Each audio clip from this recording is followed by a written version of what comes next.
पहला सवाल तो सुधांशु जी कि गांधी जी की चॉइस थे, आपने किताबों का जिक्र कर दिया कि उद्धृत है उसमें जवाहरलाल नेहरू, तो गांधी जी ने जवाहरलाल नेहरू को चुन के गलती की, ये कहते हैं आप? ये तो देश की जनता को दिखाई पड़ा है, क्योंकि आपको पता, बहुत से लोगों को पता नहीं है। नेहरू कब प्रधानमंत्री बने थे? 15 अगस्त 47 को नहीं बने थे, 2 सितंबर 1946 को बने थे, under Cabinet Mission Plan, Lord Wavell के द्वारा शपथ लेकर, यूनियन जैक झंडे के नीचे, क्वीन की निष्ठा के नाम की शपथ लेकर अंतरिम सरकार के प्रधानमंत्री बने थे। और उनके प्रधानमंत्री रहते हुए भारत के विभाजन का प्रस्ताव जून 1947 में कांग्रेस की कार्य समिति में पारित हुआ। उनके रहते हुए भारत ने मनुष्य जाति के इतिहास का सबसे बड़ा एक्सोडस झेला, सबसे बड़ा लोगों की हत्याएं झेली। और उनके रहते हुए आपको पता है, जब देश आजाद हुआ भारत की फौज कितनी थी? भारत की फौज 25 लाख की थी, वो 2-3 लाख की हो गई। आपको पता है हमारी एयरफोर्स 1932 से थी, ब्रिटिश लीगेसी से। चाइना की एयरफोर्स ही नहीं थी 47 में, 49 में एयरफोर्स बनी, उसके बाद हम 62 में चीन से हार गए।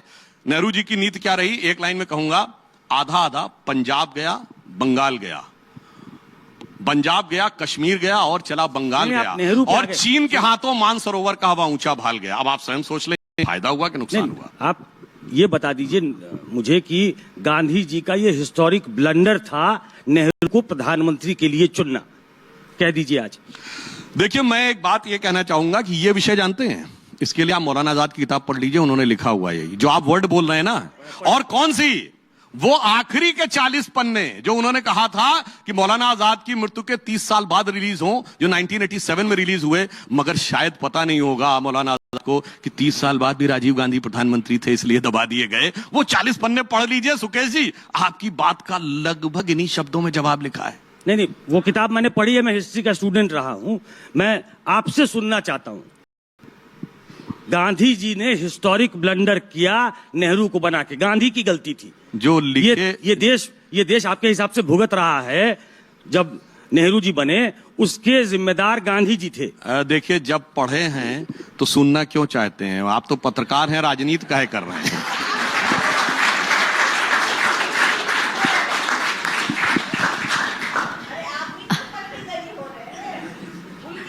अरे सुनिए, आप सुनिए, अब अगर खुल के बोलना है तो मैं बोल देता हूं।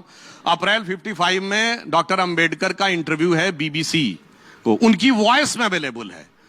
गांधी जी के बारे में उनके कितने सुंदर विचार थे, उनकी वॉइस में सुन लीजिए। मेरे शब्दों की जरूरत, डॉक्टर अंबेडकर की वॉइस। आप बोलिए ना सुधांशु जी, आपके शब्दों में सुनना चाहते हैं। इसको इतने बड़े बड़े लोग बोल चुके हैं। नहीं, अंबेडकर, मौलाना आजाद सब सही है, आप बोलिए कि Gandhi ji did the biggest blunder in this country by appointing Jawaharlal Nehru as the Prime Minister. अब मैं कोट कर देता हूं, हम नहीं, सुनिए तो गांधी ने खुद कहा है।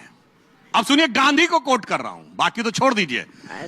खलीकुस जमा बहुत बड़े लीडर हैं, उन्होंने अपनी किताब में लिखा। खलीकुस जमा का नाम सुना है आपने? कौन थे ये बहुत बड़े मुस्लिम लीडर थे, मिर्जापुर के थे। और नेहरू की ट्रिस्ट विद डेस्टिनी स्पीच के बाद अगली स्पीच इन्होंने दी। उन्होंने किताब पाथवे टू पाकिस्तान या कुछ इस ढंग से लिखा है, जिसमें उन्होंने कहा है कि गांधी ये कह रहे हैं कि मेरा बेटा, वो रामदास उनका नाम था, वही बेटे जिन्होंने उनको मुखाग्नि दी थी। उन्होंने कहा देखो मेरा बेटा क्या लिख रहा है। ये खलीकुस जमा बकौल गांधी कोट कर रहे हैं कि आप जो हैं वो, मतलब मेरे लिए कह रहा है वो गांधी जी कह रहे हैं कि आप तो देश के लिए, हिंदू समाज के लिए अभिशाप होते जा रहे हैं। ये मेरा बेटा मेरे को कह रहा, मैं बताओ क्या बताऊं। अब तो मैंने गांधी कोट कर दिया, कुछ जरूरत है कुछ का? नहीं, आप नहीं बोल रहे हैं, चाहे कुछ भी हो जाए, मैं खुद नहीं बोलूंगा। अरे आप बोलिए तो सही। अब देखिए, बोलिए।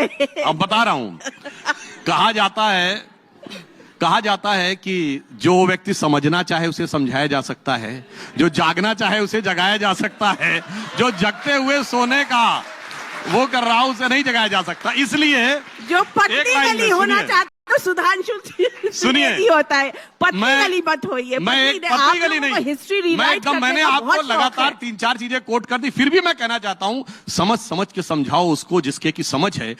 समझ के भी ना समझे, समझो कि वो ना समझ है। एग्जैक्टली एग्जैक्टली सुधांशु जी, जो आप समझ रहे हैं वहां बैठ करके और उसके बाद भी ना समझी दिखा रहे हैं, हिस्ट्री की किताबें कोट कर रहे हैं। बोल दीजिए ना, बोलने में क्या जाता है, सिर्फ 2 लाइन बोलनी है नहीं, कि मैंने तो गांधी ने गलत किया।